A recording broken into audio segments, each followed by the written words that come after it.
асық өскен дүниеге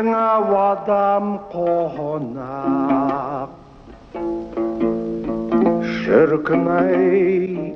түнеп көш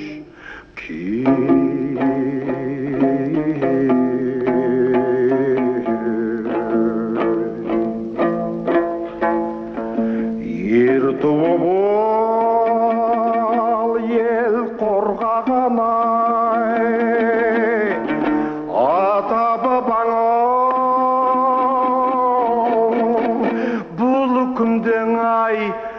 ізау жатыр дүние-ай тозаң